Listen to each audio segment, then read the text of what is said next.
আমার মনে হয় আমাদের শুরু করা উচিত। জি জি স্যার। ওদের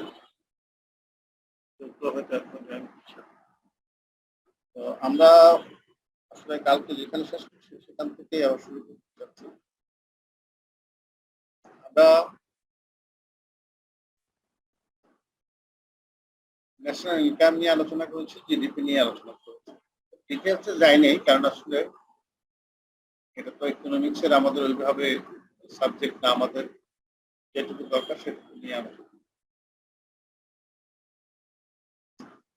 ন্যাশনাল ইনকাম এবং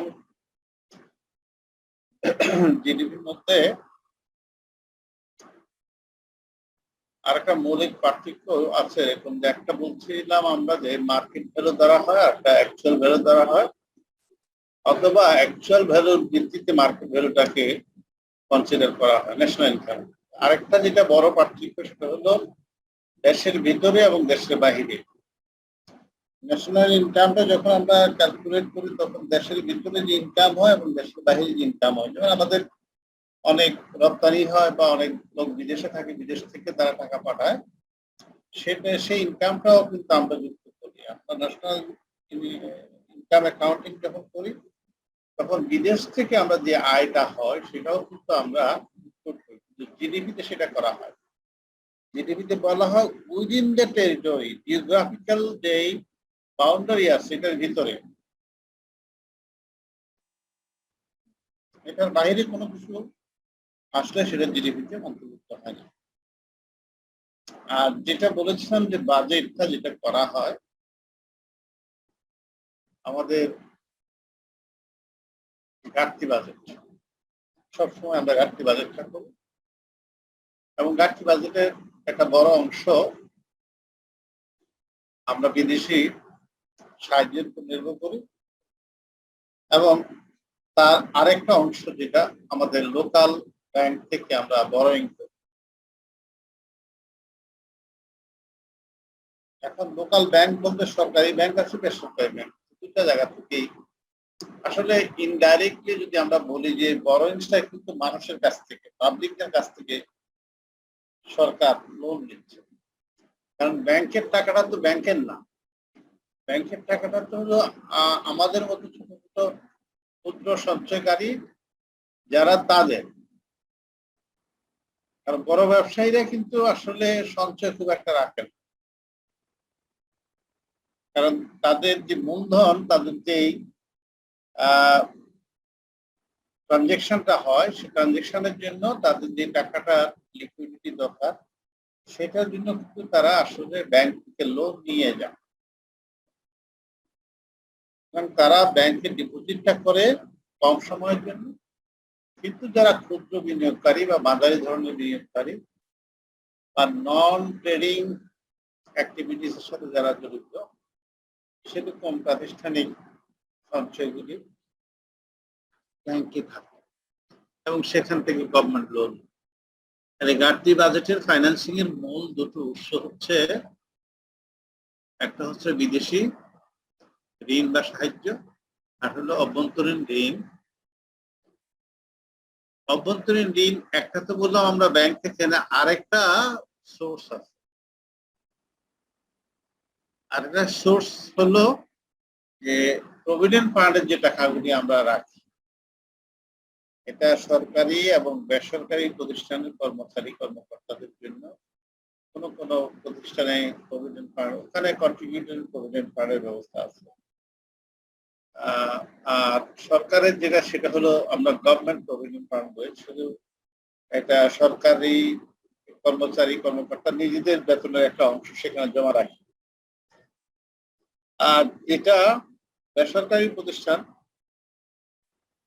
সেখানে দুই রকমের আছে, একটা হলো সিপিএফ আর একটা শুধু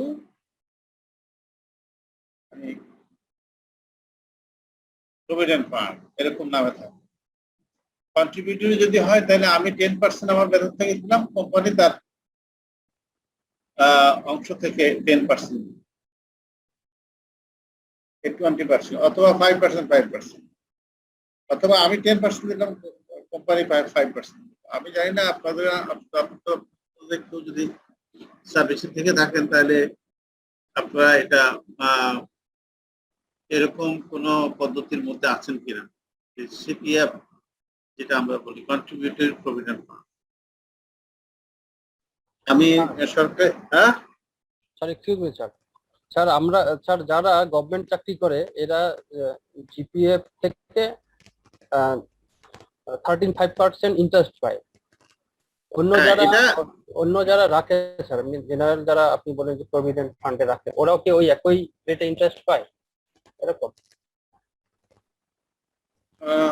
সিপিএফ এর জন্য ইন্টারেস্ট না, সিপিএফ এর জন্য সরাসরি যেমন কোম্পানি ঠিক করে দেয় যে প্রভিডেন্ট ফান্ডে 20,000 টাকা জমা হবে, তার 50% আমি দিব আর 50% এমপ্লয়ার দিবে, এমপ্লয়ি দিবে, যিনি চাকরি করেন উনি। তার মানে হলো 10,000 10,000 করে। আবার এটা এরকম হতে পারে যে 60-40 হতে পারে বা 75-25 হতে পারে, এরকম আর কি। যেমন আমি এক সময় চাকরি করছিলাম, আমি এই সরকারি চাকরিতে জয়েন করার আগে 89 সালে আমি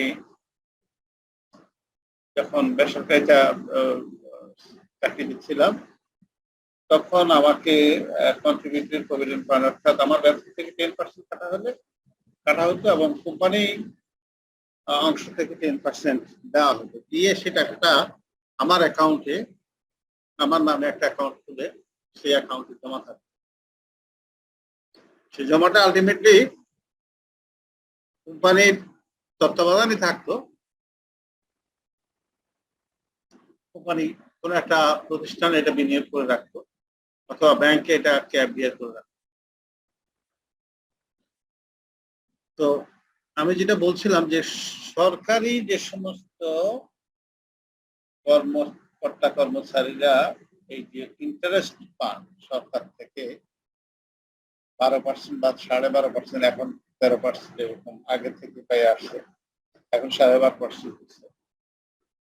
এটা হলো যে সরকার তাদের এই যে টাকাটা জমা নিচ্ছে, যেমন আমার কাছ থেকে এখন 25,000 টাকা প্রতি মাসে কিন্তু আমার অ্যাকাউন্ট থেকে, আমার বেতন থেকে কেটে সরকারি কোষাগারে জমা হয়ে যাচ্ছে, সরকারের প্রভিডেন্ট ফান্ডে জমা হয়ে যাচ্ছে, এবং বছরের শেষে আমি 12% সরল সুদে সুদ গ্রহণ করি।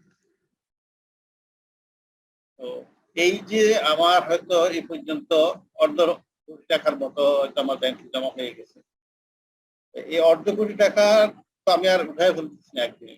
আমি নর্মালি রিটায়ারমেন্টের সময় হলে বা রিটায়ারমেন্টের জন্য কোনো কারণ থাকে তাহলে আমি তার আগেও উঠাতে পারি, কিন্তু যারা সরকারি চাকরিতে ঢুকছে বা এরকম মাঝামাঝি অবস্থা আছে বা শেষ অবস্থা আছে, এই টাকার পরিমাণটা কিন্তু হিউজ। ব্যাংক, ইন্স্যুরেন্স কোম্পানি এবং নন ফাইন্যান্সিয়াল ইনস্টিটিউশন যখন তারা লাইসেন্স নেয়, বাংলাদেশ ব্যাংকে তারা স্ট্যাটিউটরি একটা রিজার্ভ রাখে। প্রাইভেট কর্মচারীদের এই টাকাটাও কিন্তু কোনো না কোনো প্রতিষ্ঠানে রাখে। তারপরে স্বায়ত্তশাসিত কর্পোরেশন গুলি, সেখানকার কর্মচারীদেরও এরকম প্রভিডেন্ট ফান্ড আছে। এই যে টাকাগুলির কথা বললাম, এই টাকাগুলিও কিন্তু আলটিমেটলি কোনো না কোনো ব্যাংকে রাখা হয়। সরকারের যে টাকাটা রাখা হয়, এইটা যে অ্যাকাউন্টে রাখে সেটার নাম হলো public accounts of the Republic. যে 10 লাখ সরকারি কর্মকর্তা কর্মচারী, এদের চাকরিতে ঢোকা থেকে শুরু করে রিটায়ারমেন্টে, কেউ রিটায়ারমেন্টে যাচ্ছে, কেউ নতুন করে ঢুকতেছে, এবং প্রভিডেন্ট ফান্ডে এই টাকাটা জমা হচ্ছে প্রায় 1,000 কোটি টাকা। এই টাকাটা থেকেও কিন্তু গভর্নমেন্ট কখনো লোন, শুধু ব্যাংক থেকে যে নেয় তা না, এই লোনটা নেয় এখান থেকে নিয়ে গভর্নমেন্ট কিন্তু বাজেটারি সাপোর্ট দেয়, ডেফিসিট ফাইন্যান্সিং। তাহলে ডেফিসিট ফাইন্যান্সিং এক হতে পারে, এক নম্বরে foreign loan and AIDS grants, 2 নম্বর হতে পারে লোকাল বরোয়িংস, 3 নম্বর হতে পারে borrowings from the public accounts of the Republic. হ্যাঁ, এটা এই পাবলিক অ্যাকাউন্টস অফ দ্য রিপাবলিকের মধ্যে ওই যে বাংলাদেশ ব্যাংকে যে রিজার্ভ রাখে বিভিন্ন ব্যাংক প্রতিষ্ঠান, তাদের রিজার্ভের টাকাও কিন্তু কোনো সময় সরকার যদি দেখে যে আর কোনো উপায় নেই অন্য জায়গা থেকে নেওয়ার, তখন ওখান থেকে লোন নেয়। এটা আবার পরিশোধ করে। আরেকটা থাকে সেটা হলো যে সরকার একেবারে এক্সট্রিম লাস্ট রিসোর্ট হিসাবে ট্রেজারি বন্ড ছাড়ে মার্কেটে ট্রেজারি বন্ড বিক্রি করে সেখান থেকে অর্থ সংগ্রহ করে। সেটা কিন্তু আসলে খুব রেয়ার। বাজেটের জন্য এটা খুব হয়তো 50 বছরে একবার ব্যবহার এই কৌশল ব্যবহার করছে কিনা সন্দেহ আছে। কারণ হলো যে এটার একটা খারাপ নজির আছে, সেটা হলো যে যদি আমি এরকম ট্রেজারি বন্ড ছাড়ি তাহলে আমার মনিটারি পলিসি কিন্তু পরিবর্তন হয়ে যাবে। মনিটারি পলিসি যদি পরিবর্তন হয় তার মানে ফিসক্যাল পলিসিটাকে আমাকে অ্যাডজাস্ট করতে হবে। এই অ্যাডজাস্টমেন্ট করতে গিয়ে কিন্তু আমার সমস্যা হতে পারে। কারণ হলো এক্সপানশনারি পলিসি নিতে হবে। আমি যদি ফিসক্যাল পলিসি এক্সপানশন করি তাহলে আমার মনিটারি পলিসি এক্সপানশন করতে হবে, এবং এই দুটোকেই যদি একসাথে আমরা সহগামী হিসাবে নিই তাহলে কিন্তু কখনো কখনো এটা মঙ্গলজনক হয় না। কারণ এবারে আমরা একটা জিনিস লক্ষ্য করেছি, আমাদের জিডিপির আমাদের বাজেট ঘাটতি হচ্ছে 6.2, আমাদের জিডিপি গ্রোথ দ্বারা হচ্ছে 7.2, আমাদের ন্যাশনাল ইনকামের প্রায় 13 থেকে 14% মানে আমাদের যে বাজেটের সাইজ সেটা হচ্ছে ন্যাশনাল ইনকামের 13 থেকে 14%। আরো বাড়ানো যেতে পারে। অনেকে বলে যে বাজেট অনেক বড়, এত বড় বাজেট আসলে বাস্তবায়ন হয় না, কাজেই উচ্চাভিলাষী বাজেট করা হয়, আলটিমেটলি এটা বাস্তবায়ন যেহেতু হয় না, এটা লোক দেখানো বাজেট অথবা এটা রাজনৈতিক উদ্দেশ্যে বাজেট দেখানো হয়। কারণ প্রায় 1500 কোটি টাকা, 15 লক্ষ কোটি টাকার ঘাটতি বাজেট, আলটিমেটলি এখানে 2 কোটির কাছাকাছি, 2 কোটির বেশি, 2.5 কোটির মতো হলো অ্যানুয়াল ডেভেলপমেন্ট প্রজেক্ট, অর্থাৎ প্রজেক্ট বেস।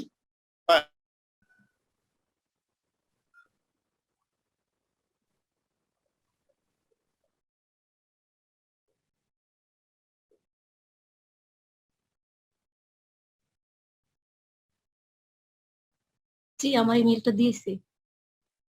ওকে, আচ্ছা স্যার জয়েন করেছে মনে হয়।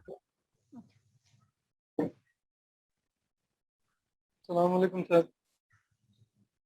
Recording in progress.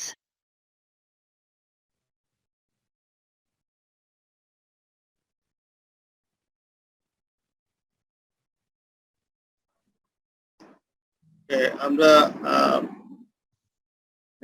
আসছে, কারেন্ট আসছে। ওকে, continue now. So we are talking about the budget and GDP and national income. Actually বাজেটের যে সাইজটা নিয়ে কথা হচ্ছে, এই বিষয়গুলি আমাদেরকে জানতে হয় কারণ হলো যে বাজেটের তো আসলে মেজর দুটো অংশ, একটা হচ্ছে এক্সপেন্ডিচার, একটা হচ্ছে রেভিনিউ ইনকাম। রেভিনিউ ইনকাম এবং রেভিনিউ এক্সপেন্ডিচার। এখন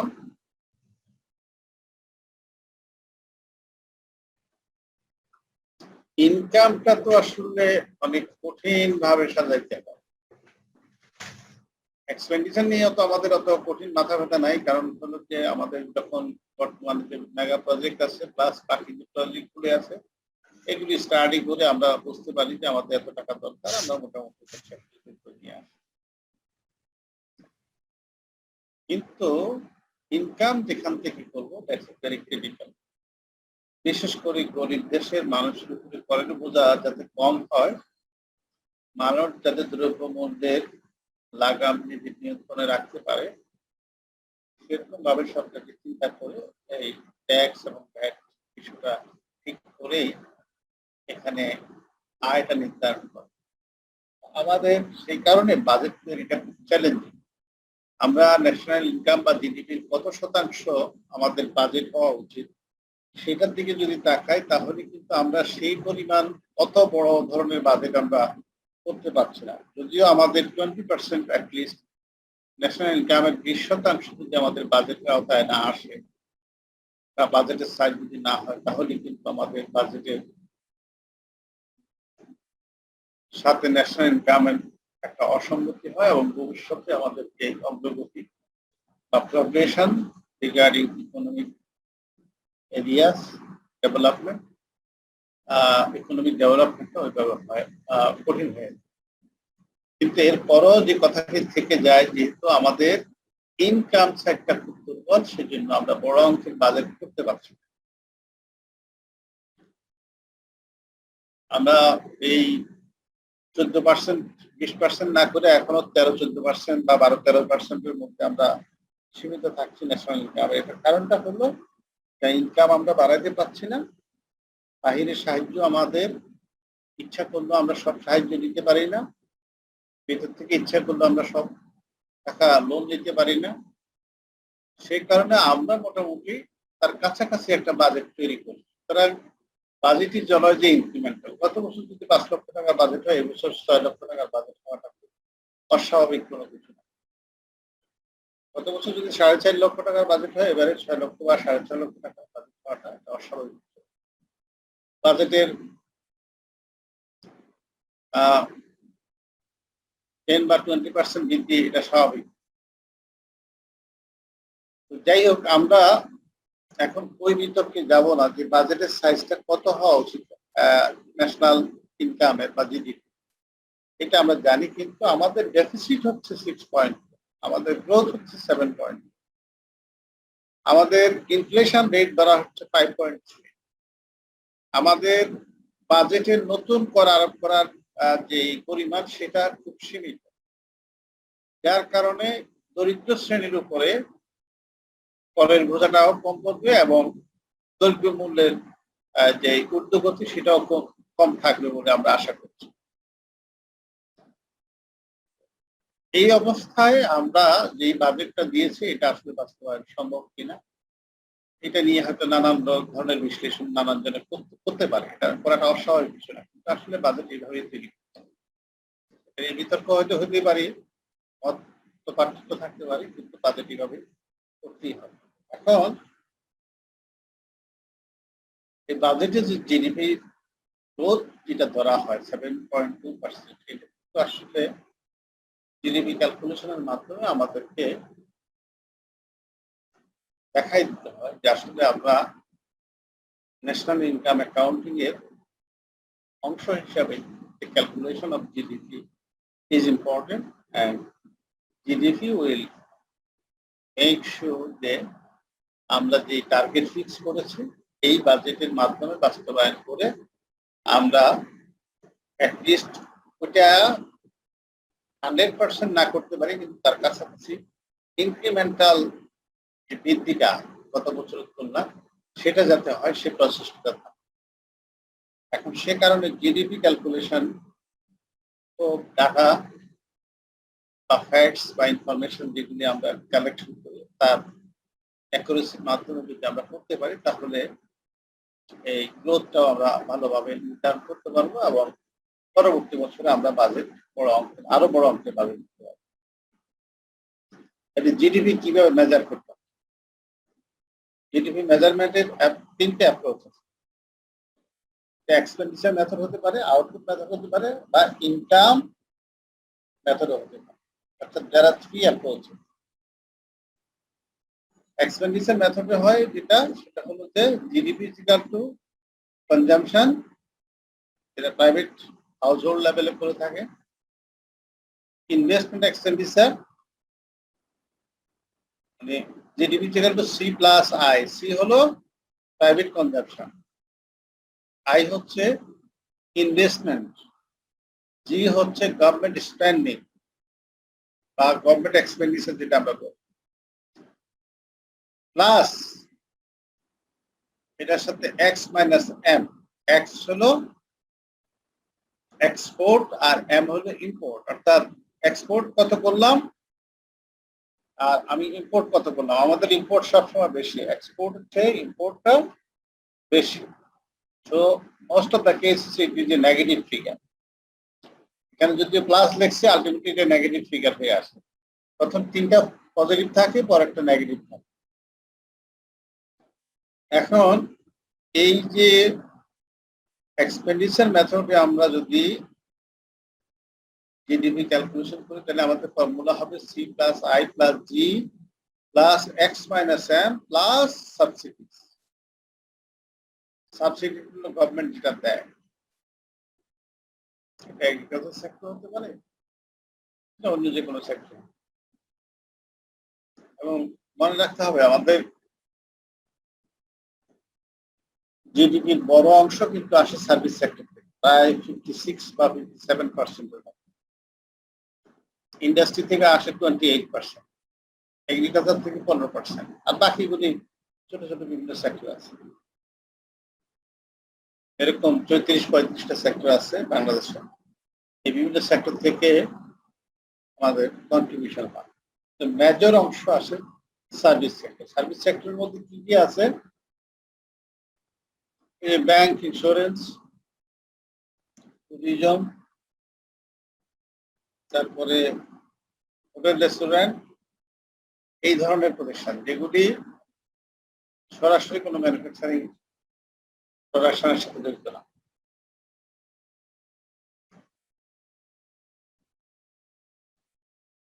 এখন সিগনেচার মেথডে মূল বিবেচ্য বিষয় হলো এখানে আমরা অবশ্যই ফাইনাল গুডস এন্ড সার্ভিসেসটাকে কাউন্ট করব এবং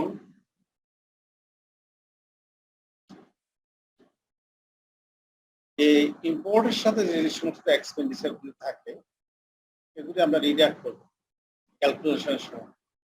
অর্থাৎ ইম্পোর্ট করার সময় আমাদের কিছু খরচ আছে, ট্রান্সপোর্টেশন কস্ট আছে, ইন্স্যুরেন্স কস্ট আছে, এখানে এলসি খোলার খরচ আছে, এখানে পোর্ট অথরিটির ওখানে বিভিন্ন এক্সাইজ ডিউটি আছে, এগুলি বাদ দিয়ে কিন্তু আমাদের নেট ইম্পোর্টটাকে আনতে হবে। তাহলে দুটো বিষয় আমাদের মনে রাখতে হবে। এক্সপেন্ডিচার মেথডে একটা ফর্মুলা আছে, ফর্মুলাটা হলো C plus I plus G plus X minus M plus subsidies, এবং এটা ফাইনাল গুডস এখানে কনসিডার করা হবে। আর হলো ইম্পোর্টটাকে যখন আমরা ধরবো, ইম্পোর্টের সাথে রিলেটেড যত খরচ বাদ দিয়ে নিট ইম্পোর্টটাকে আমরা এখানে এক্সপোর্ট থেকে মাইনাস করব। এখানে প্রত্যেকটা আইটেম আবার আলাদা আলাদা করে আমি তো ডিটেলসে যাব না। কিভাবে ক্যালকুলেশন হবে, সি ক্যালকুলেশনের জন্য কি কি ওয়ে আউট আছে? ইয়েস স্যার, আমরা ইনভেস্ট, জি স্যার, জি স্যার, ইনভেস্টমেন্ট এক্সপেন্ডিচার এটা কি বুঝবো সেটা বলতে? ইনভেস্টমেন্ট এক্সপেন্ডিচার এটা আমরা অঙ্ক করলে বুঝতে পারবো যে ইনভেস্টমেন্ট এক্সপেন্ডিচারটা কোথায় কোথায় হচ্ছে। জি, থ্যাংক ইউ। আমরা দেখবো, আমরা অঙ্ক যখন যাব তখন দেখবো। এখানে প্রত্যেকটা আইটেমের জন্যই কিন্তু কিছু কিছু যেগুলি নিজেরা দেখলে বুঝতে পারবেন যে যখন প্রাইভেট কনজাম্পশনটা আমরা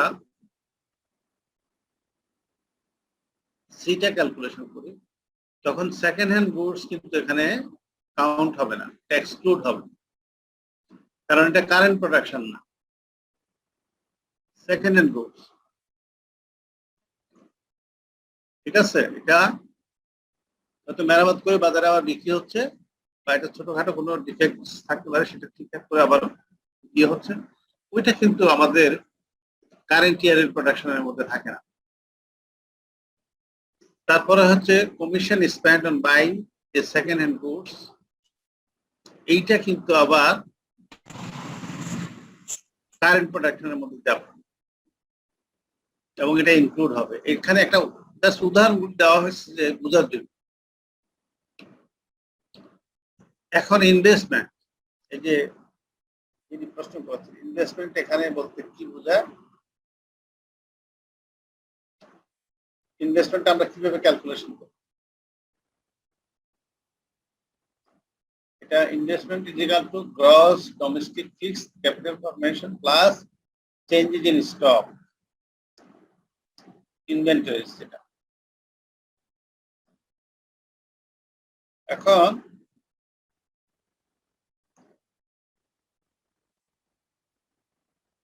gross domestic fixed capital formation এটা কি? এই কনসেপ্টটা দ্বারা কি বোঝায়? এটা হলো expenditure on purchasing land, factories, flats তারপর হচ্ছে অফিস মেশিনারি, তারপরে হচ্ছে যদি এজেন্টের মাধ্যমে কেনা হয় সে এজেন্টের কমিশন, এবং যদি এটার সাথে লিগ্যাল যেমন রেজিস্ট্রেশন থেকে শুরু করে অন্যান্য লিগ্যাল ফিজ অ্যান্ড সার্ভিসেস গুলি আমাদের ডকুমেন্টস গুলি জোগাড় করতে হয় সেগুলি, তাহলে গ্রস ডোমেস্টিক ফিক্সড ক্যাপিটালটা হচ্ছে যে আমি যদি জমি কিনি, আমি যদি ফ্যাক্টরি তৈরি করি, আমি যদি অ্যাপার্টমেন্ট বা ফ্ল্যাটস কিনি, আমি যদি নতুন অফিস ডেকোরেশন করি, মেশিনারি করি, এগুলি এর মধ্যে ঢুকবে। এই জাতীয় খরচগুলি আসলে ডোমেস্টিক ফিক্সড ক্যাপিটালের মধ্যে আসবে, এবং এই জাতীয় খরচগুলি আমরা অন্তর্ভুক্ত করে গ্রসটা পাবো।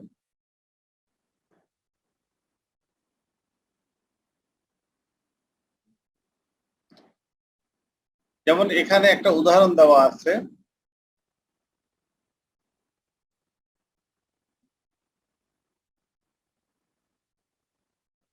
এখানে এক্সাম্পলটা যদি দেখি নীলকালিতে,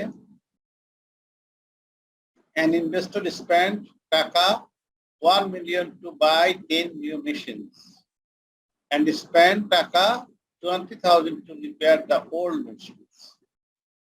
তাহলে এখানে নেট ডোমেস্টিক ক্যাপিটালটা আমরা কিভাবে বের করব? এখানে 1 মিলিয়ন প্লাস ডেপ্রিসিয়েশন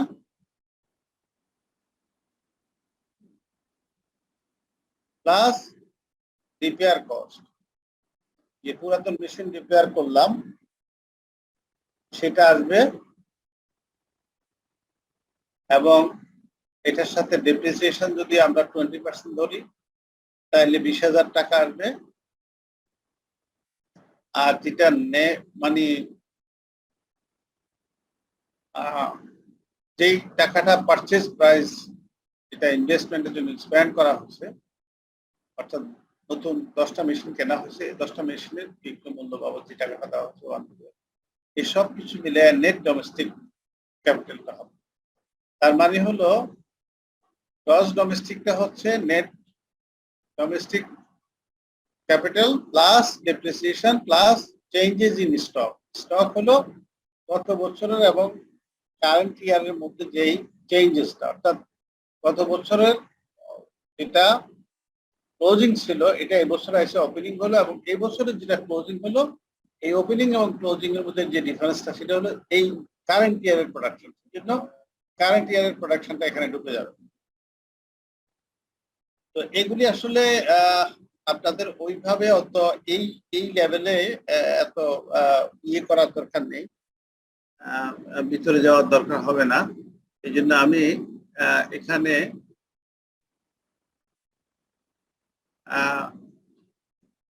ইনভেস্টমেন্ট মেথডে একটা উদাহরণ দিয়ে আমি বুঝাই দিতে চাচ্ছি যে ইনভেস্টমেন্টটা কিভাবে ক্যালকুলেশন করা। এখানে বলা হচ্ছে চেঞ্জ ইন স্টক আমরা যখন বের করব তখন output value of GM plastic is 10,000, sales হলো 8,000, স্টকে আছে 2,000। তার মানে আমি যখন জিডিপি ক্যালকুলেশন করব তখন আমার এই যে সেলস যেটা, এটা আমার কনজাম্পশন, তার মানে এটা হলো সি, আর যে স্টকে যে 2,000 আছে এটা হলো আমার ইনভেস্টমেন্ট। আর স্পেন্ডিং এখানে নাই, আর এক্সপোর্ট ইম্পোর্টও নাই, সুতরাং আমার জিডিপি হলো এই ইনভেস্টমেন্টের জন্য, যে জিডিপি শুধু ইনভেস্টমেন্টের জন্য জিডিপি যদি বের করি তাহলে আমার জিডিপি হবে এখানে 10,000, অর্থাৎ আউটপুট ভ্যালুটাই এখানে জিডিপি। এক্সাম্পল 2 তেও ঠিক একই রকম, যে আমার output value of clothing 50,000, sale 70,000, স্টকে আছে 20,000। এখানে স্টক আছে যেটা, সেটা হলো নেগেটিভ, আগের স্টকটা যেটা ছিল সেটা পজিটিভ, খেয়াল করতে হবে। অর্থাৎ ওপেনিং এবং ক্লোজিং এর মধ্যে চেঞ্জেস হয়ে সেটা বেশি ছিল, আর এখানে আসা কম ছিল। তার মানে এবছর আমি তো উৎপাদন করিই নাই, বরং গত বছরের ওপেনিং থেকে আমি এবারে বিক্রি করেছি। সুতরাং গত বছরের ওপেনিংটা এবারে আমার এই হিসাবের মধ্যে আসবে না, কারণ এটা গত বছরের প্রোডাকশন।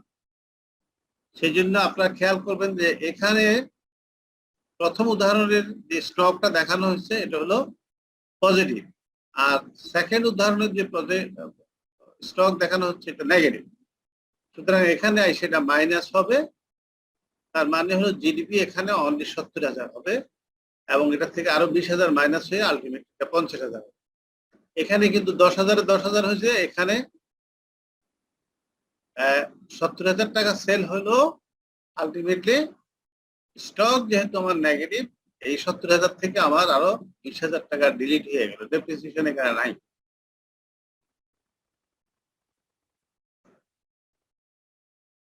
তো আমার এখানে এই দুইটা এক্সাম্পল দিয়ে আমরা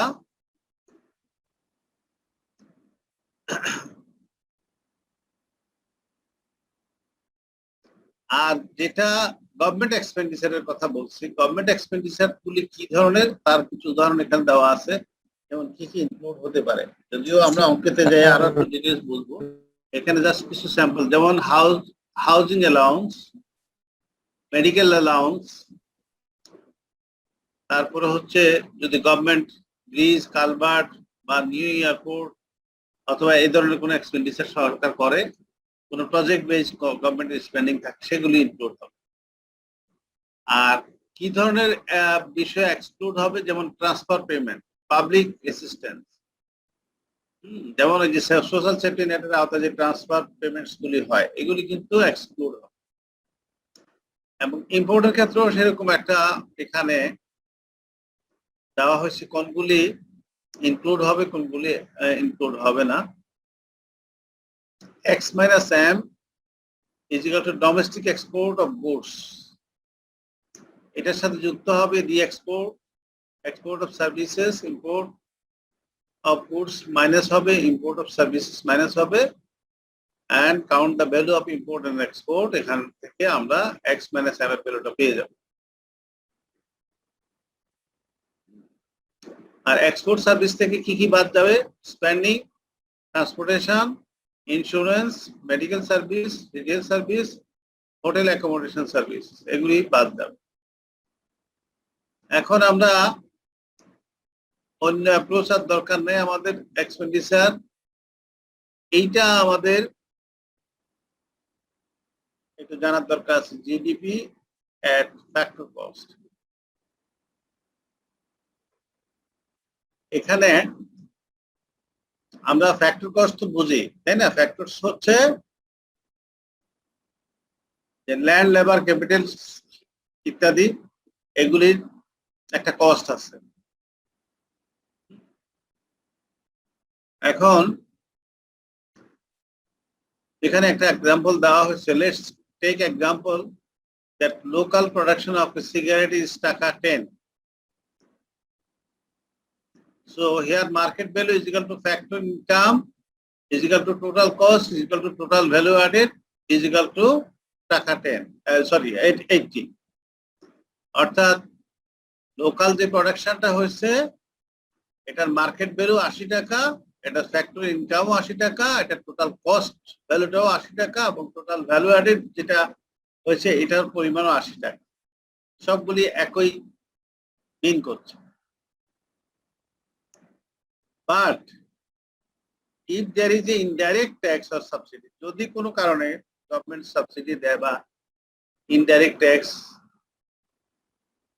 ইনসেন্টিভ দেয়, তাহলে এখানে বলা হচ্ছে market value will not be equal to value added, total value added.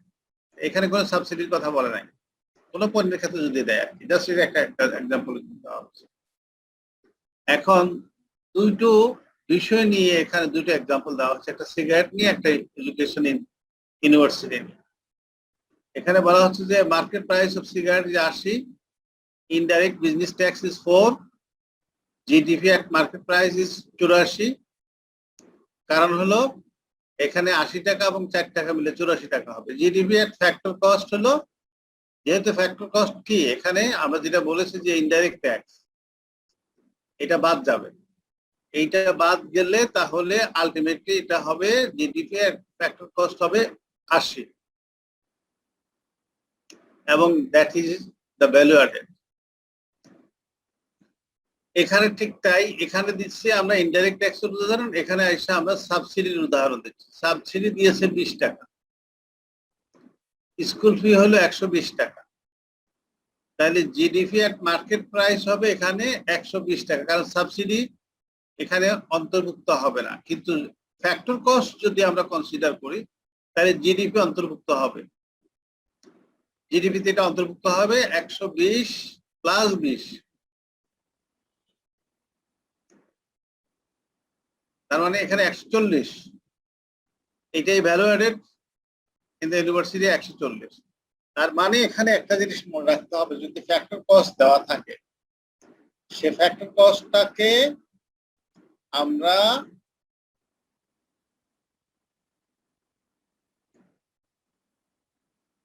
Include করব কখন বা এক্সক্লুড করব কখন, যেহেতু আমরা মার্কেট ভ্যালুতে এটাকে কনভার্ট করে জিডিপিটাকে, সেহেতু যেমন সিগারেটের ক্ষেত্রে আমরা ইনডাইরেক্ট ট্যাক্স যেটা, সে ফ্যাক্টর কস্টটা বাদ যাবে, বাদ দিয়ে আলটিমেটলি সিগারেট উৎপাদনের জন্য ইনডাইরেক্ট ট্যাক্সটা নিচ্ছে গভর্নমেন্ট।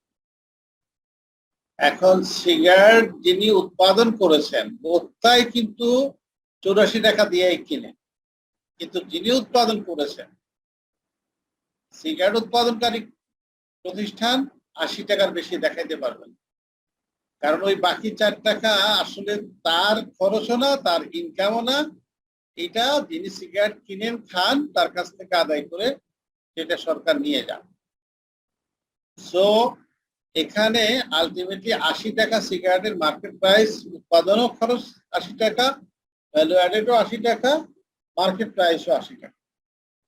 কিন্তু ইউনিভার্সিটির ক্ষেত্রে যেখানে সাবসিডি দিচ্ছে গভর্নমেন্ট 20 টাকা, এই সাবসিডিটা কিন্তু 120 টাকার বাহিরেও, কিন্তু আমি যদি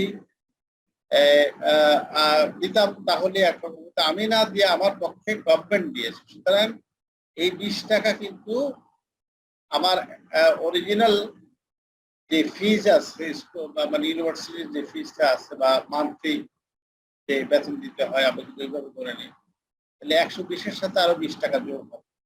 তাহলে ইনডাইরেক্ট ট্যাক্স এবং সাবসিডি দুটার ইফেক্ট কিন্তু দুই রকম। ইনডাইরেক্ট ট্যাক্স ফ্যাক্টর কস্ট, সাবসিডিও কিন্তু ফ্যাক্টর কস্ট। সাবসিডিটা অ্যাড হবে আর ইনডাইরেক্ট কস্টটা মাইনাস হবে।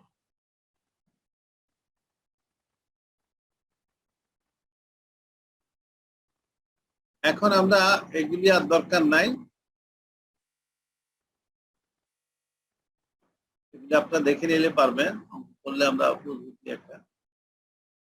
এখন জিএনপি, গ্রস ন্যাশনাল প্রোডাক্ট, আমরা GDP, national income accounting, deficit financing এগুলি দেখলাম। এখন আমরা আসবো, আসলে এই কনসেপ্টটা খুব প্রফেশনালরা ছাড়া নর্মালি আমরা সাধারণ লোকরা এটা খুব একটা এই জিএনপি সম্পর্কে অত ধারণা রাখিও না, রাখার প্রয়োজন মনে করি। কিন্তু এটা বিং এ প্রফেশনাল অ্যাকাউন্টেন্ট আমাদের, আমরা যদি কোনো কনসালটেন্সি করি তাহলে আমাদেরকে জানতে হবে জিএনপিটা কি। গ্রস ন্যাশনাল প্রোডাক্ট, জিডিপির জায়গায় জিএনপি। এখন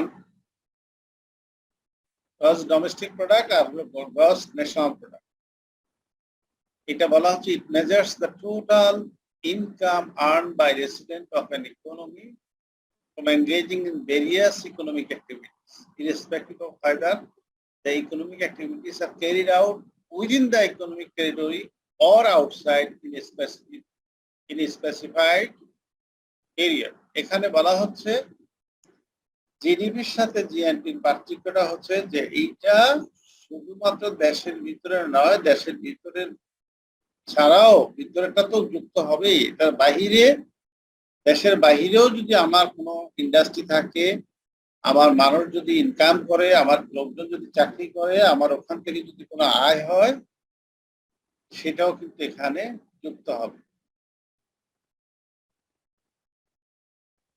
এবং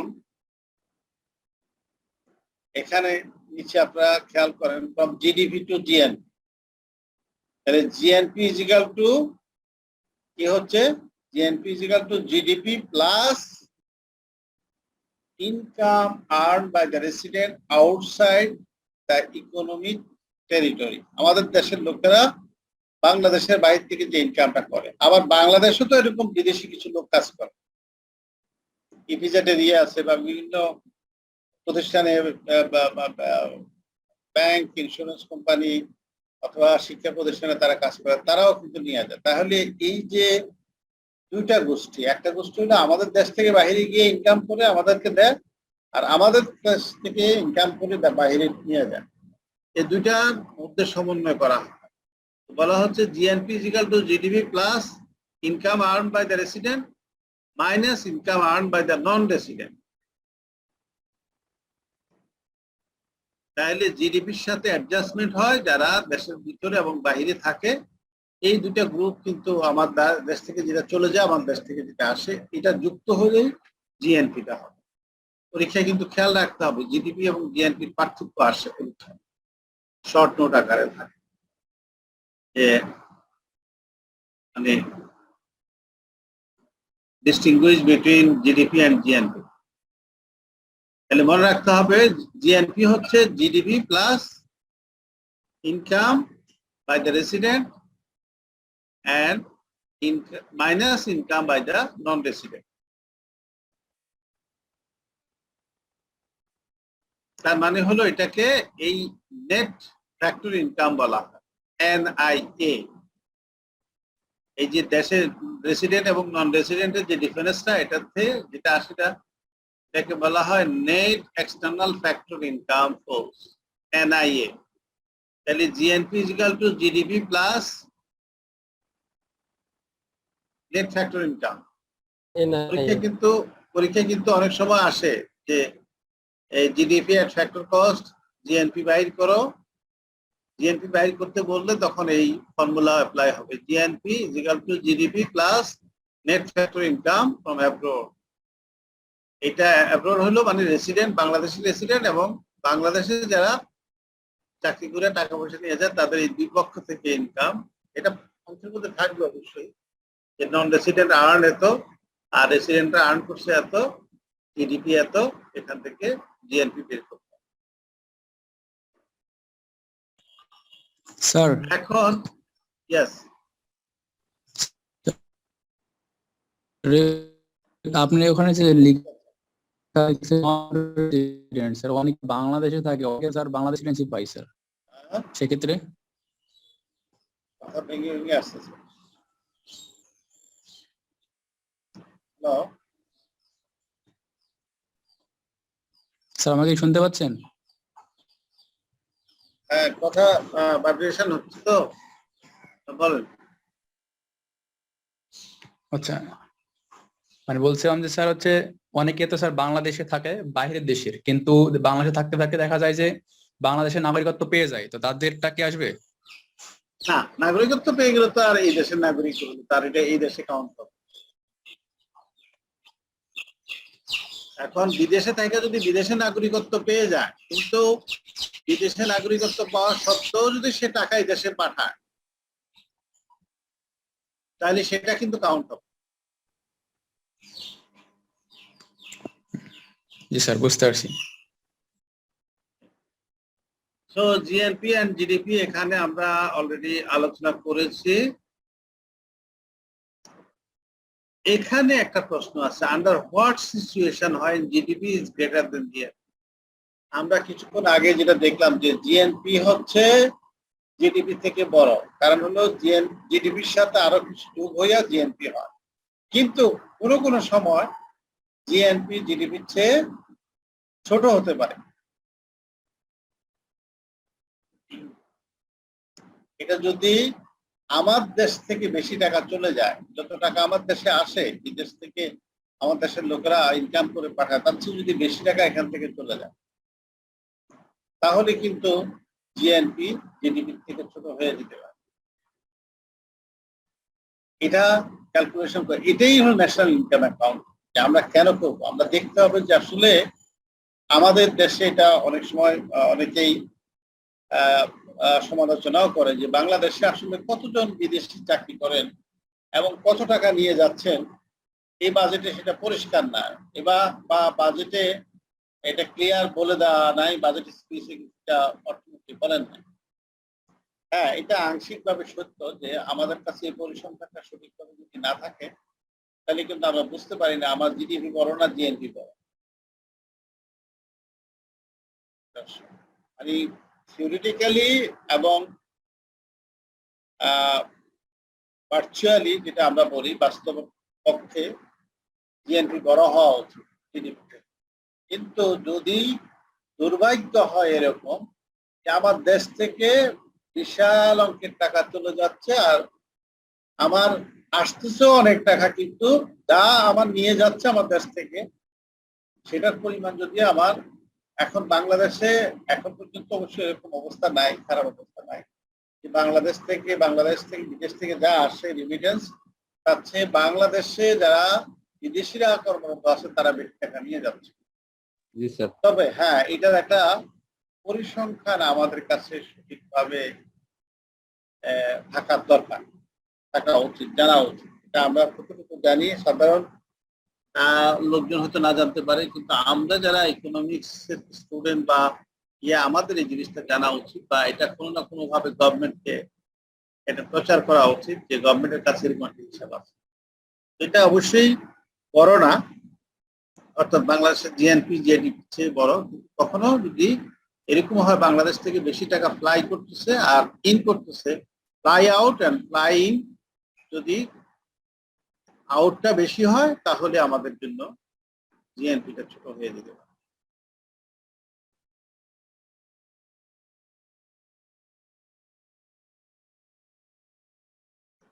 এখানে একটা কথা আছে, এলডিসি, আমরা তো এখন লিস্ট ডেভেলপ কান্ট্রি থেকে মধ্যমায়ের দেশে চলে গেছি, তারপরেও মধ্যমায়ের দেশ হিসেবেও আমরা বলি এলডিসি তে GDP is greater than GNP. Y?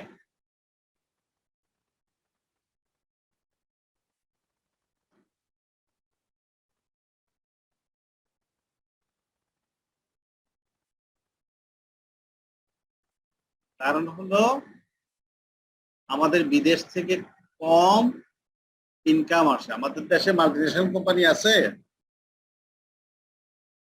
আমাদের শুধু ম্যান পাওয়ার আছে। বাংলাদেশের কোনো মাল্টিনেশনাল কোম্পানি নাই, খুব হাতে গোনা 2-4টা প্রতিষ্ঠান কিছু রপ্তানি করে, but they are not multinational company. তাদের কিন্তু পৃথিবীর বিভিন্ন জায়গায় আউটলেট নাই যেটার মাধ্যমে তারা মাল বিক্রি করে বা পণ্য বিক্রি করে। বাংলাদেশের এরকম কোনো ব্র্যান্ড নাই যে ব্র্যান্ডটা, যেমন আমরা যদি বলি শেল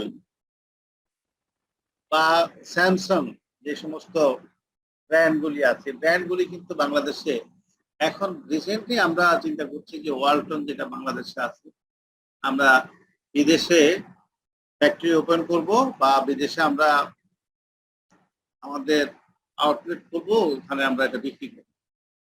বাট আমাদের অবস্থা এখন পর্যন্ত জিএনপি বড় কিনা এটা নিয়ে প্রশ্ন আছে এই কারণে। কিন্তু তারপরও বাংলাদেশে থেকে যদি আমরা মাল্টিনেশনাল কোম্পানিগুলি কত টাকা নিয়ে যাচ্ছে, ইন্ডিয়ান লোকজন এখানে কাজ করছে বিভিন্ন সেক্টরে, তারা নিয়ে যাচ্ছে, সিঙ্গাপুরের লোকজন কাজ করছে, তারা নিয়ে যাচ্ছে। ইভেন আমি নরসিংদীতে একটা মোজা তৈরি করে, সে মোজার কারখানায় গেলাম, মানে ম্যান অ্যান্ড উইমেন শক্স তৈরি করে, সেখানে যাই দেখলাম যে এক পাকিস্তানি ওটা ফ্যাক্টরি ম্যানেজার মানে হায়ার লেভেলের অথরিটি। আমি বললাম যে তুমি তো আমার দেশে চাকরি করো, কত টাকা পাও? মানে সে বাংলাদেশের হিসেবে দেখাইলো প্রায় 15 থেকে 20 লক্ষ টাকা বেতন সে ড্র করে। আমি বললাম যে তুমি তো একা থাকো, তোমার তো কোনো খরচ নাই, খাও তো শুধু রুটি আর মাংস বা রুটি আর সবজি, এই অনেক টাকা তো তোমার বেঁচে যায় এখানে। বলো যে আমি তো এখানেই থাকি, ফ্যাক্টরির পাশেই থাকি, তার মানে হলো সে তার ইনকামটা 100% সে তার দেশে পাঠাইতে পারে। আমি তারা জিজ্ঞেস করলাম যে তোমার বেতনের কত পার্সেন্ট তুমি ট্যাক্স দিয়ে বাকিটা, বলে যে আমি এখানে সরকারের যে বিধান আছে তোমার দেশের সরকারের আইন অনুযায়ী আমি 100-তে 100 ভাগ যে টাকা পাই ট্যাক্স দেওয়ার পরে আমি পুরোটাই পাঠিয়ে দিতে পারি। এবং কোন কোন ক্ষেত্রে সরকার এই ধরনের চাকরিজীবীদের ক্ষেত্রে ট্যাক্স মওকুফ করে দিয়েছে, কারণ যেগুলি ইপিজেড এরিয়াতে আছে এখানে যদি সাদা চামড়ার কেউ চাকরি করে তাহলে তাদের ক্ষেত্রে বলা হচ্ছে যে এই দেশে কোনো ট্যাক্স দেওয়া হবে না, কারণ তার দেশে সে ট্যাক্স দেয় তার ইনকামের উপর। সুতরাং ওই দেশের সাথে যদি চুক্তি হয়ে যায় যে তার ট্যাক্স তার দেশে কাটবে, এখান থেকে কাটা যাবে না, এখান থেকে সে ইনকাম। এই জন্য অনেক সময় স্বল্পোন্নত দেশে জিডিপি থেকে জিএনপি বড় হয় না, ছোট হয়, অর্থাৎ GDP is greater than GNP. এখানে কনজিউমার প্রাইস ইন্ডেক্স, জিডিপি ডিপ্লেটার এগুলির কথা বলা আছে, এগুলি অত আমাদের দরকার নেই। আর এখানে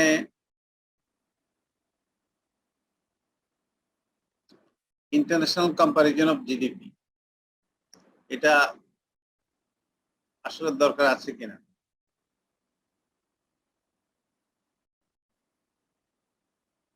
এটা কেন আমাদের ইন্টারন্যাশনাল কম্পারিজনে যেতে হবে, আর ইন্টারন্যাশনাল কম্পারিজনে গেলে আমার কি ডিফিকাল্টিজ,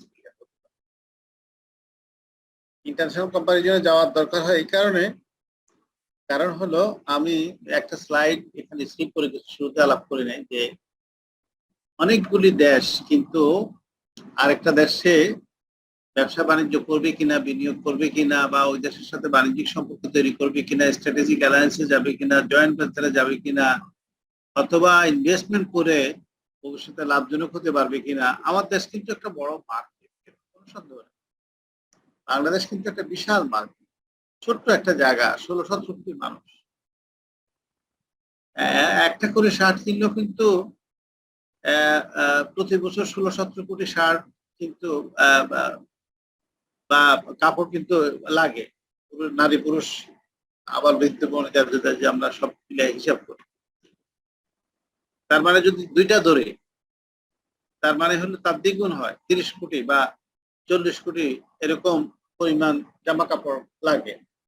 সুতরাং এইভাবে যদি প্রত্যেকটা আইটেমে আমরা ধরি, তাহলে মানুষের ক্রয় ক্ষমতা যদি সামান্য বাড়ানো যায় তাহলে কিন্তু এটা বিশাল মান। অর্থাৎ একটা লোক যদি আগে ফ্যামিলিতে একজনের চাকরি করতে, এখন যদি 3 জনের চাকরি করে এবং 3 জনের চাকরির টাকা দিয়ে যদি খরচ করা শুরু করে, তার মানে হলো এখানে বাজার অটোমেটিক্যালি অনেক চাঙ্গা হওয়া শুরু করবে। অর্থাৎ এই লোকাল মার্কেটটাই কিন্তু এই দেশটাকে কিন্তু অনেক উপরে নিয়ে যেতে পারে, কারণ হলো লোকাল মানুষের ক্রয় ক্ষমতা যদি বাড়ানো যায়। তো সেই জন্য ইন্টারন্যাশনাল কম্পারিজন অনেক সময় দরকার, কিন্তু ইন্টারন্যাশনাল কম্পারিজনে আমাদের কিছু ডিফিকাল্টিস আছে, কারণ সবাই তাদের ন্যাশনাল ইনকাম অ্যাকাউন্টিং সিস্টেমটা একরকম নয়। তারা কোনটাকে কিভাবে ধরবে এটা তাদের নিজস্ব ব্যাপার। যেমন আমাদের এখানে সাবসিডিটাকে আমরা অ্যাড করি, ইনডাইরেক্ট ট্যাক্সটাকে মাইনাস করি।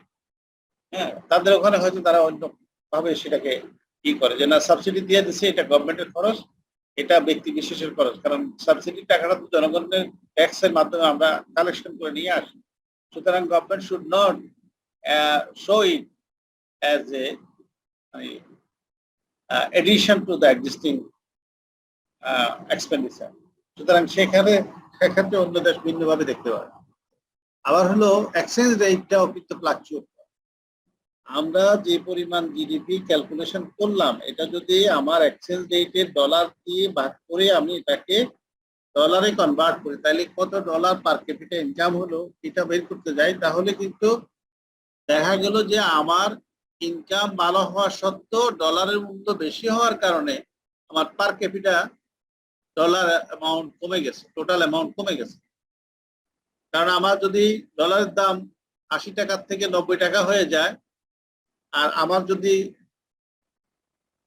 ইনকাম 20,000 থেকে 30,000 হয়, তাহলে কিন্তু আমার 80 টাকায় থাকতে 20,000 টাকা ইনকামে যত ডলার হতো 90 টাকা হয়ে যাওয়ার কারণে আমার পার ক্যাপিটা ইনকাম কিন্তু তার চেয়ে কমে যাচ্ছে। আমি কিন্তু ভালো করছি, তারপর ডলারের মূল্যে কনভার্ট করতে গিয়ে আমার ডলার প্রাইসে আমার পার হেড ইনকাম কম শো করছে। তো ইন্টারন্যাশনাল কম্পারিজনে এই জায়গাগুলিতে একটু সমস্যা। আর অন্য দেশ থেকে ডাটা পাওয়াও অনেক সময় data from the other countries may be unreliable.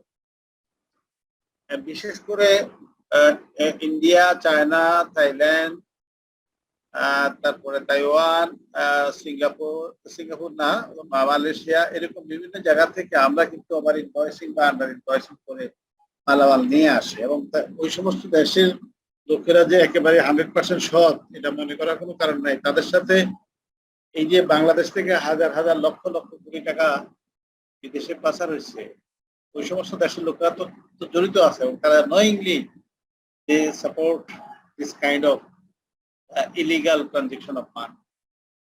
So এই কারণে বলা হয় যে ইন্টারন্যাশনাল কম্পারিজন জিডিপি অনেক সময় মঙ্গলজনক না। এটা একটু জেনে রাখার জন্য বললাম। আর জিডিপি ওয়েলবিং, এটা আমি আগেই বলেছি যে জিডিপি বাড়লেই যে মানুষের লিভিং স্ট্যান্ডার্ড ভালো হবে এরকম না। এখানে ইকুইটি জাস্টিসের একটা বিষয় আছে, এখানে গভর্নমেন্টের যে রুল অফ ল সেটা থাকতে হবে, এখানে কোয়ালিটি অফ লাইফ যেটা আমরা বলি, হ্যাপিনেস যেটা বলি, এগুলি মেজার করতে হবে যে আসলে পরিবর্তন হয়েছে কিনা। আমি যদি ধরে নিলাম আমার 2019-20 সালে আমার জিডিপি ছিল $1200, এখন আমার 21-22-এ আইসা এটা $1400 হয়ে গেল, তাহলে আমার এই যে $1400 হলো এর মধ্যে গরিবের সংখ্যা কমলো কিনা? আর গরিবের সংখ্যা যদি কমে, তাদের কোয়ালিটি অফ লাইফের মধ্যে চেঞ্জ আসলো কিনা, তার ছেলে মেয়ে স্কুলে যায় কিনা, সে ভালো খাবার খেতে পারছে কিনা, সে চিকিৎসাটা ঠিক মতো পাচ্ছে কিনা, তার জামা কাপড়গুলি ভালো কিনা, তার গৃহের যে সামগ্রী আছে সেগুলি তার কোয়ালিটি অফ লাইফের সাথে সঙ্গতিপূর্ণ কিনা, এই সমস্ত স্টাডি গুলি করে যদি আমি তথ্য নিয়ে আসতে পারি, তাহলে আমি বুঝতে পারবো যে ওয়েলবিংটা এখানে কাজ করছে, জিডিপির সাথে মানুষেরও কল্যাণ হচ্ছে। এবার এখানে অঙ্কগুলি করেই দেওয়া আছে, আমরা জাস্ট একটু দেখার জন্য আমি এই আমাদের দেশের টাকায় না, এটা ডলার অ্যামাউন্টে, তারপরেও আমরা যে ইনকাম অ্যাপ্রোচ, আমরা এক্সপেন্ডিচারটাকেই এখানে বেশি গুরুত্ব দেব। ইনকাম মেথডটা আমাদের দেশে খুব একটা প্রমিনেন্ট না, আমরা এক্সপেন্ডিচার মেথডটাকে বেশি গুরুত্ব দিই, কারণ এক্সপেন্ডিচার মেথডের ডাটা অ্যাভেলেবেল আমাদের দেশে বেশি। সেই জন্য এখানে যে আমরা জিডিপি বাইর করার জন্য আমরা এখানে personal consumption, C, gross investment, government purchase, net income, statistical discrepancy, এখানে এটা কি জিনিস? স্ট্যাটিস্টিক্যাল ডিসক্রিপেন্সি মানে আমরা ধরে নিচ্ছি যে ডাটাগুলি কালেকশন হচ্ছে, এখানে আমাদের এরর থাকতে পারে, সে এররের জন্য 2.4, এটা মিলাইয়া আমার এখানে 710, আর যদি ইনকাম অ্যাপ্রোচে যাই সেটাও 710। এখানে ইনকাম অ্যাপ্রোচে একরকম আর এক্সপেন্ডিচার অ্যাপ্রোচে আরেক রকম। আর এটাকে যদি আমরা এভাবে ক্যালকুলেশন করি যে 710 টাকা হচ্ছে আমার জিডিপি, এখন এখান থেকে আমি কি কি বাইর করতে পারবো? নেট ডোমেস্টিক ইনকাম বের করতে পারবো, পার্সোনাল কনজাম্পশন বের করতে, পার্সোনাল ইনকাম বের করতে পারবো, ডিসপোজেবল ইনকাম বের করতে পারবো। হ্যাঁ, এটা উল্টা থেকে ব্যাক ক্যালকুলেশন হতে পারে, অথবা মানে বিগিনিং টু এন্ড ক্যালকুলেশন হতে পারে। গ্রস ডোমেস্টিক প্রোডাক্ট আমার জিডিপি, পরীক্ষা হয়তো অনেক সময় এরকম থাকে যে জিডিপিটা এখানে দেওয়া থাকে আর অন্য জিনিসগুলি আলাদা আলাদা ভাবে দেওয়া থাকে, তখন এইভাবে এই ফরম্যাটে সাজাইতে হবে, এই ফরম্যাটে সাজাইতে হবে। এখানে যেরকম ডিডাক্ট করে বা অ্যাড করে দেওয়া আছে, পরীক্ষা হয়তো এইভাবে থাকবে না, এক্সামে শুধু আইটেম গুলি দেওয়া থাকবে, তখন কোনটা অ্যাড হবে কোনটা ডিডাক্ট হবে তখন বুঝে নিতে হবে। যেমন ইনডাইরেক্ট ট্যাক্স, এটা ডিডাক্ট হবে, ডেপ্রিসিয়েশন ডিডাক্ট হবে, এটা এক্সপেন্ডিচার মেথড, স্ট্যাটিস্টিক্যাল ডিসক্রিপেন্সি এটা মাইনাস হবে, আর অ্যাড হবে কি government transfer payments other payments to pension, sorry, to persons, মানে যদি কোনো নগদ সহায়তা সুবিধা দেওয়া হয় কোনো কোম্পানিকে বা প্রতিষ্ঠানকে এবং যে সোশ্যাল সেফটি নেটের আওতায় সেগুলি যোগ হবে। তারপরে এটা থেকে মাইনাস হবে earning not paid out to persons, আর একটা হলো net investment income to foreigners, অর্থাৎ যারা বিদেশিরা এই দেশে নন রেসিডেন্ট যারা, এটা এখান থেকে মাইনাস হবে। তারপরে হচ্ছে পার্সোনাল ইনকাম, এখান থেকে মাইনাস হবে personal taxes and other personal transfer to government, অর্থাৎ সরকারি যে সমস্ত ফি ট্যাক্স দেওয়া হয় এগুলি বাদ যাবে, তাহলে ডিসপোজেবল ইনকাম বের হবে। এখন পরীক্ষায় একটা কথার কথা জিডিপি দেওয়া নাই কিন্তু বাকি আইটেমগুলি দেওয়া আছে, তখন কিন্তু আমরা এখান থেকে জিডিপি বের করতে পারবো। উল্টা ক্যালকুলেশনে গেলে আমাদের ঠিক এইভাবে মাইনাস করে আমরা যদি প্লাস করে ওইগুলি বের করি তাহলে আমাদের জিডিপিটা বের হয়ে যাবে। এখানে ঠিক ওইভাবে দেওয়া আছে, এই একই রকম, ওখানে একরকম অঙ্ক, এখানে আরেক রকম অঙ্ক, এখানে প্লাস মাইনাস লেস এরকম করেও করা যাবে, এরকম করেও করা যাবে, এগুলিও প্র্যাকটিস করতে হবে। এবং এখানে যে ন্যাশনাল ইনকাম অ্যাকাউন্টিং এক্সপেন্ডিচার এবং ইনকাম যে সমান এটা বোঝানোর জন্য এখানে সিআইজি এবং এক্স মাইনাস এম এই জিনিসটা শো করা হয়েছে।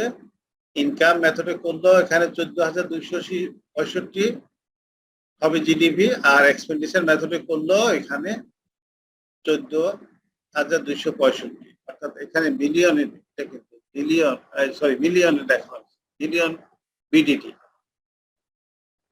তো এই তিনটা অঙ্ক আপনারা বাড়িতে প্র্যাকটিস করবেন, মোটামুটি এর ভিতরেই পরীক্ষা যদি থাকে তার এর মধ্যেই এই তথ্যগুলি দিয়ে সাজানো থাকে। হ্যাঁ, বিডিটি তে আসলে কি বোঝাচ্ছে? কি জিডিপি? বিডিটি ও বিডিটি হলো বাংলাদেশ টাকা, বিডিটি হলো বাংলাদেশ টাকা, বাংলাদেশ কারেন্সির নাম কি? টাকা। টাকা স্যার। হ্যাঁ, বিডিটি মানে হচ্ছে ইউএসডি লিখলে আমরা কি মনে করি? ইউনাইটেড ডলার্স, তাই না? জি স্যার। United States dollars. আর বিডিটি বললে বাংলাদেশে, আর থাই বাদ বললে আমরা কি বলি? টিএইচবি, থাই বাদ। তো এটা শুধু টাকাও লেখা যায়, আবার বিডিটি লেখা হয় যদি ইন্টারন্যাশনাল কম্পারিজনের জন্য, তখন বিডিটি শো করা। স্যার বাংলাদেশে তো কি যে জিডিপির হার এটা কিভাবে নির্ধারণ করা, যেমন 6, 7, কিন্তু এখানে তো দেখতেছি মিলিয়ন বিলিয়নে কনভার্ট করা, এইটাকে আর কি দিয়ে ভাগ করে বা শতকরা হারে কি আনা হয়? না, এটা হলো ওই যে জিডিপি রেটটা, জিডিপির যেটা পার হেড যেটা, সেটা তো হলো জনসংখ্যা যা আছে, এই যে আজকে জন্মগ্রহণ করছে সেও যদি ইনপুট হয়ে যায় তাহলে টোটাল জনগোষ্ঠীর সংখ্যা যদি 17 কোটি বা 17.5 কোটি হয়, আর আমার জিডিপি যদি এক কথার কথা 1 লক্ষ বিলিয়ন হয়, তাহলে এটা 1 লক্ষ বিলিয়নকে আমি ভাগ দেব, 100,000 বিলিয়নকে আমি ভাগ দেব এই 17 কোটি দ্বারা, অর্থাৎ ওইটা দিয়ে ভাগ দিলে আমার এখানে জিডিপি বের হয়ে যাবে। স্যার জিডিপি থেকে গ্রোথ রেট যেটা সেটা হলো যে গ্রোথ রেট হলো গত বছর আমার কত হয়েছে, এবছর আমার টোটাল জিডিপি কত বাড়ছে সেইটাকে ভাগ দিব, দিয়ে আমি গ্রোথ রেটটা বাইর করবো। অর্থাৎ গত বছর যদি আমার 1 লক্ষ বিলিয়ন যদি আমার জিডিপি হয়, এবারে যদি 1,50,000 বিলিয়ন ধরি, তাহলে 50,000 বিলিয়ন বেশি আমি ধরেছি, সে 50,000 বিলিয়ন গত বছরের টার দিয়ে এটাকে ভাগ দিলে কত পার্সেন্ট বেশি, সেটা হলো আমার growth rate. Thank you sir, বুঝতে পারছি। ঠিক আছে। স্যার জিডিপি তে কি মহিলারা যে বাসায় কাজ করে উইমেনরা, তাদের কাজটা কি ধরা হয়? না, এখন পর্যন্ত বাংলাদেশে সেটা ক্যালকুলেশনে আসে নাই, তবে সেটা একটা রুল অফ থাম, যেটাকে বলা হয় যে আমরা একটা অ্যাপ্রক্সিমেট একটা অ্যামাউন্ট ধরি আমরা, ধরে নিই যে বাংলাদেশে হাউস হোল্ড লেভেলে যারা কাজ করে বা নিজের কৃষকরা নিজের জমিতে কাজ করে, একজন ক্ষুদ্র ব্যবসায়ী তার নিজের দোকানে কাজ করে, তো এইটাকে একটা মানে ইকোনমিস্টরা ধরে নিচ্ছে ছোটখাটো একটা সার্ভে করে, হয়তো দেখা গেল যে বাংলাদেশের 64টা ডিস্ট্রিক্টের মধ্যে হয়তো 30টা ডিস্ট্রিক্টে বা 32টা ডিস্ট্রিক্টে সার্ভে করলো, অথবা 1/3 মানে আমরা 64টা না ধরে সেখানে হয়তো 20টা ডিস্ট্রিক্টের একটা সার্ভে করলাম, করে দেখলাম যে মোটামুটি এরকম নিজের ঘরের মধ্যে কাজ করে কিন্তু সেটা ধরা হয় না, তাদের মধ্যে যদি ধরা হয় তাহলে পরিমাণটা এরকম হতে পারে। ওইটা আলটিমেটলি আনুমানিক একটা ধরে নাকি টোটালি বাদ দেয়? সেটা আসলে একটা আন্দাজ করে ধরে, তো এটাকে আসলে অ্যাকুরেট বলা যায় না। আমাদের ন্যাশনাল ইনকাম অ্যাকাউন্টিং এর ক্ষেত্রে ওইটাকেও কাউন্ট করা হয়, but that is based on the sample survey. আমি আমার দোকানে কাজ করছি, আমি আমার কৃষি খামারে কাজ করছি, আমি আমার ঘরে কাজ করছি, এটা যদি আমি না করতাম তাহলে এটা অন্য কাউকে দিয়ে করাইলে এই পরিমাণ মূল্য হতো, এরকম একটা মূল্যকে আমি ধরে নিয়ে আমার ন্যাশনাল ইনকাম অ্যাকাউন্টিং এ নিয়ে এসে আমি জিডিপিটাকে একেবারে যে ধরা হয় না তা না। স্যার জিডিপি তে তো একজন 1 লাখ টাকা মান্থলি ইনকাম করে, একজন তো 10-12 হাজার টাকা, সেটা কি তাহলে একুরেট হয়? এটা এভারেজ করে। এভারেজ করে কি জন্য? যেমন কৃষিতে যদি আমি আমার খামারে কাজ করি, তাহলে এখানে একজন লোক তার ডেইলি ভিত্তিক মজুরি থেকে শুরু করে তার মান্থলি একটা এভারেজ করা হয়, মান্থলি এভারেজ থেকে তাকে ইয়ারলি একটা এভারেজ করা হয়। এখন আপনি হয়তো বলতে পারেন যে আমি আমার খামারের সাইজ হচ্ছে এত বড় যে এই খামার থেকে বছরে আমার 50 লাখ টাকা সেল হয়, তাহলে 50 লাখ টাকা যদি সেল হয় তাহলে ওই নিশ্চয়ই যেই খামারের মালিকের 10 লাখ টাকা বছরে সেল, সেই খামারের মালিক যদি নিজে খামারে কাজ করে আর 50 লাখ টাকার খামারের মালিক যদি 50 লাখ টাকার খামারে কাজ করে, তাহলে দুইজনের বেতন কিন্তু সমান হবে না, তাই না? কারণ আমার দোকান বড়, এটাতে আমি নিজে খাটি, আবার আরেকজনও তার নিজের দোকান আছে, সে তার দোকান হলো এত ছোট যে সেখানে তার টোটাল পুঁজি হলো 50,000 টাকা, আর আমার দোকানে হলো 5 লাখ টাকা পুঁজি, তাইলে আমার বেতনটা তো নিশ্চয়ই 50,000 টাকা পুঁজি যে তার চেয়ে বেশি, তাই না? এটা ধরা হয় যে এরকম যদি আমার মতো 5 জন থাকে আর ওর মতো যদি 5 জন থাকে, তাহলে আমরা যোগ করে এটাকে এভারেজ করে সেই ফিগারটাকে নিয়ে আসি। কারণ এটা তো আসলে একেবারে প্রত্যেকটা ইউনিট থেকে এরকম ডাটা পাওয়া যায় না, আনা সম্ভব না।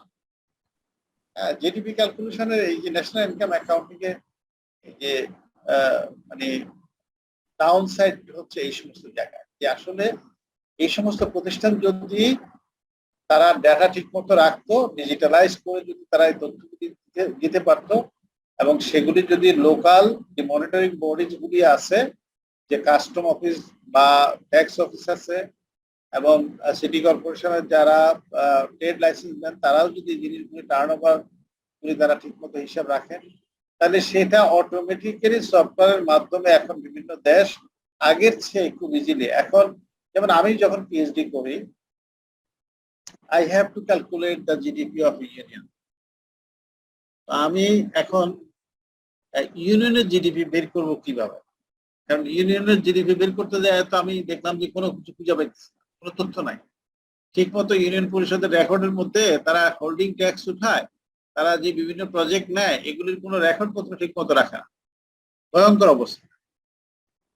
তখন আমি চিন্তা করলাম যে I have to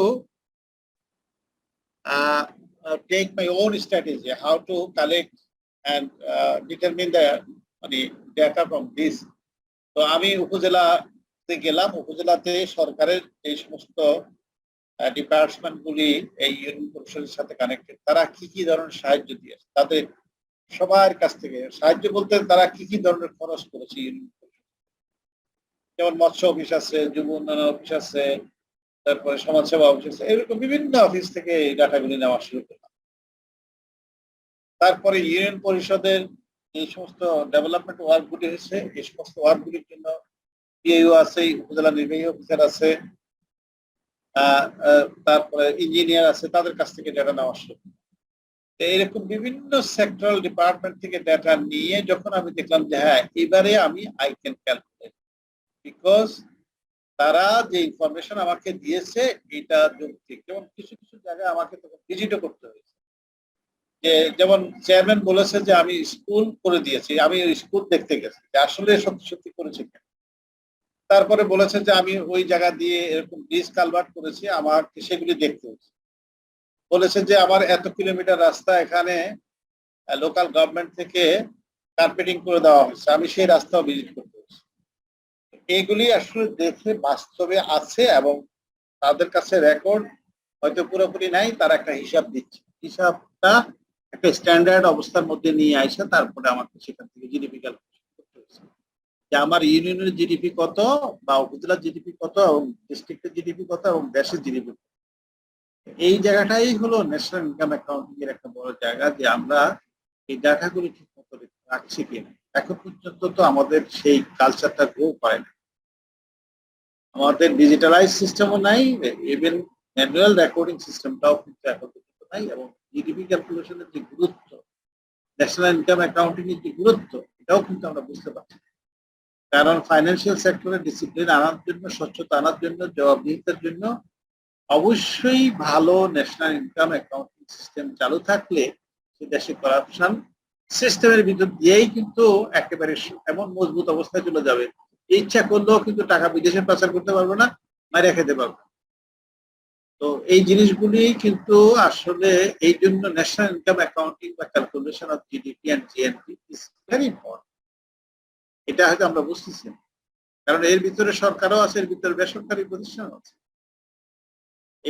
এর ভিতরে স্মাগলারও আছে, এর ভিতরে ব্ল্যাক মানি, হোয়াইট মানি সবই আছে। সো দ্যাট এইটাই হচ্ছে এই জন্য ন্যাশনাল ইনকাম অ্যাকাউন্টিং এর ডাউন সাইড ফর দা মানে developing countries or the poor countries like us. আমরা যদি এই তথ্যটা সঠিকভাবে বের করতে পারতাম তাহলে হয়তো আমাদের ন্যাশনাল ইনকাম অ্যাকাউন্টিংটা আরো অনেক পরিচ্ছন্ন হতো এবং সেখান থেকে আমরা বুঝতে পারতাম যে আমাদের আসলে দেশের সত্যিকার অর্থে এত টাকা আয় হচ্ছে এবং যে আয়ের টাকা সঠিকভাবে খরচ করার জন্য তখন সরকারও সচেতন হতো, যারা এই ইমপ্লিমেন্টেশন বা বাস্তবায়ন সব দিত তারাও সচেতন হতো যে না আমার তো 10 টাকা হওয়ার কথা না, এখন তো আমার হিসাবে মিলছে না, এটা 15 টাকা হবে, আর 5 টাকা গেল কোথায়, আমাকে খুঁজে বের করতে হবে। আই হ্যাভ টু স্পেন্ড টাকা 15, আমি 10 টাকা কেন খরচ করবো, আমার তো 15 টাকা খরচ করার কথা, তার মানে 5 টাকার বেনিফিট আমি মানুষকে দিচ্ছি না। সো এই জন্য এই ন্যাশনাল ইনকাম অ্যাকাউন্টিং ফাইন্যান্সিয়াল ডিসিপ্লিনের জন্য খুবই জরুরি এবং এটা প্রতি বছর বছর আমরা যেভাবে ক্যালকুলেশন করে বের করছি এইটা থেকে আমরা দেখতে পাচ্ছি যে বাংলাদেশ এখন কিন্তু সামনের দিকে অগ্রসর হচ্ছে। এটার সাথে যদি মানুষের জীবনযাত্রার মান উন্নয়ন না ঘটে তাহলে এই অগ্রসর মান পরিসংখ্যান দিয়ে কিন্তু আমি আসলে আত্মতৃপ্তি লাভ করতে পারবো, কিন্তু মানুষের ভাগ্যের পরিবর্তন হবে না এবং গরিব বা দরিদ্র শ্রেণীর লোকজন সেখান থেকে বের হয়ে আসতে পারবে। এবং এটা ছাড়াও কিন্তু যেটা হচ্ছে যে আমাদের এখন যেমন একটা সবচেয়ে বড় চ্যালেঞ্জ এই করোনাকালীন সময় সবচেয়ে বড় চ্যালেঞ্জ হচ্ছে গভর্নমেন্টের জন্য যে মানুষকে কর্মসংস্থানের সুযোগ সৃষ্টি করে দেওয়া। মানুষ কিন্তু আসলে বসে বসে খাইতে চায় না, আর কারণ মানুষ এটাও জানে যে কেউ আমাকে বসে বসে কয়দিন খাওয়াবে। একটা কথা আছে না, রাজার কুটির শেষ হয়ে যায় যদি বসে বসে। তো মানুষ কাজ করে খেতে চায়। সবচেয়ে বড় চ্যালেঞ্জ হচ্ছে এটা সারা বাংলাদেশ শুধু না, ওয়ার্ল্ডের অনেক দেশের জন্যই সবচেয়ে বড় চ্যালেঞ্জ হচ্ছে to create the employment opportunities. ফরেনে তো বেকার ভাতাও দেয়। বেকার ভাতাও দিচ্ছে। হ্যাঁ, তো ধনী দেশগুলি তো বেকার ভাতা দিচ্ছে, আমার দেশে তো আর বেকার ভাতা দিচ্ছে না।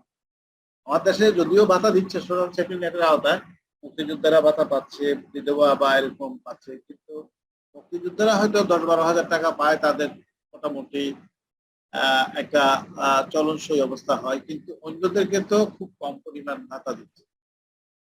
হ্যাঁ, এখন যদি একটা ফ্যামিলিকে মাসে 3,000 টাকা করেও দেয়, যারা এই যে প্রায় এখন বলা হচ্ছে যে 2 থেকে 2.5 কোটি লোক মানে দারিদ্র্য সীমার নিচে চলে যাচ্ছে আস্তে আস্তে, কারণ তাদের ইনকাম নাই, তাদের এমপ্লয়মেন্টের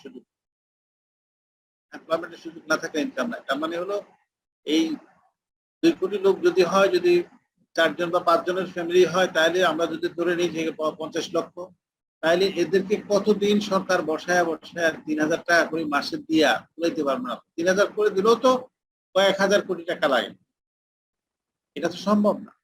So that the most important issue is to give them employment. Employment হচ্ছে বড় চ্যালেঞ্জ, যে how to create employment. এখন এমপ্লয়মেন্ট করতে গেলে প্রাইভেট সেক্টরে ইনভেস্টমেন্ট বাড়াইতে হবে, গভর্নমেন্ট সেক্টরে ইনভেস্টমেন্ট বাড়াইতে হবে, এবং এই ইনভেস্টমেন্ট গুলি সাস্টেইনেবল হইতে হবে, এবং এই ইনভেস্টমেন্ট গুলি লেবার ইন্টেন্সিভ হইতে হবে, এগুলি কম্পিটিটিভ হইতে হবে। এই সব জায়গাগুলিতে গভর্নমেন্টকে হাত দিতে হবে। এখন অনেকগুলি বেসরকারি ইপিজেড বা অনেক রকমের কলকারখানা খোলার পরিকল্পনা আছে, কিন্তু বেসরকারি উদ্যোক্তা যারা আছে তারা কিন্তু রিস্ক নিতে চাচ্ছে। গার্মেন্টস ফ্যাক্টরি তো বন্ধ হয়ে যাচ্ছে অনেকগুলি, কারণ যে বিদেশ থেকে যে পরিমাণ অর্ডার পাওয়ার কথা তারা সে পরিমাণ অর্ডার পাচ্ছে।